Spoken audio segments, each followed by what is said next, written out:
first off, wondering why I would update to LCDs. I know there's always the debate between CRT and LCD.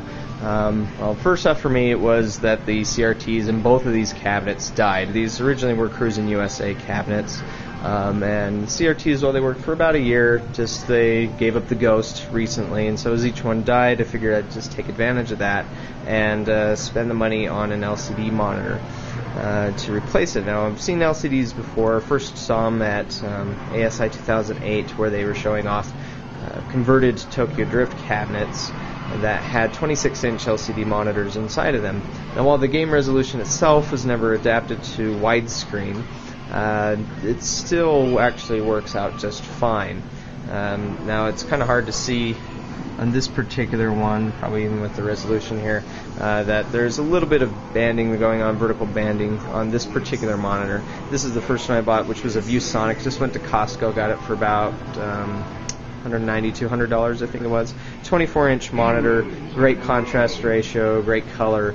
Response time is just fine, so you never see any ghosting or anything like that. And the one that I added most recently is an Acer.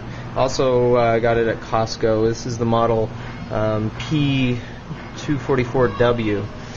So also 24-inch widescreen, response time's great. I think it had a 20,000:1 contrast ratio. And that actually, well, it might be very hard to tell the difference on the video. The image on the Acer is actually just slightly superior. You don't see any of the banding. It handles the widescreen stretch just perfectly. And so maybe I do need to fool around with the options on this one a little more to get rid of that. But also I'd say the color's just slightly deeper on the Acer. But either way, for under $200 each, I was able to upgrade these cabinets. They've been earning much better since I did that. And on top of that, it's just nicer to have an LCD where I don't have to deal with the pains of a CRT monitor and worrying about getting shocked to death or anything as I go into those. And also, I have updated my cabinets with keypads now. This one is unfortunately a big ghetto, just not much of a craftsman, so just grabbed some parts and built a box that I connected it to just to see how that would work. And so it just sits in front there. When you sit down, it actually doesn't get in the way, so that's the nice thing. But on this cabinet, I actually did try and put it into the area where the shifter used to be.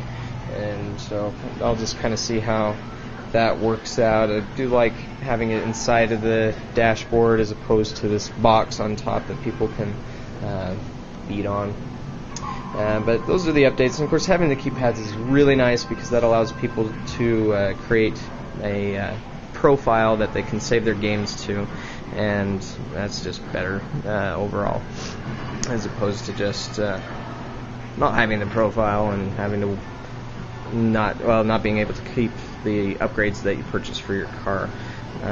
But if you're an arcade operator, definitely suggest upgrading to the LCD monitors. No reason to spend $500 on the 26-inch open frames. While it might be a little easier to install, I mean, honestly, these are just standard computer monitors. You can get 26-inch computer monitors for less than $500 as well.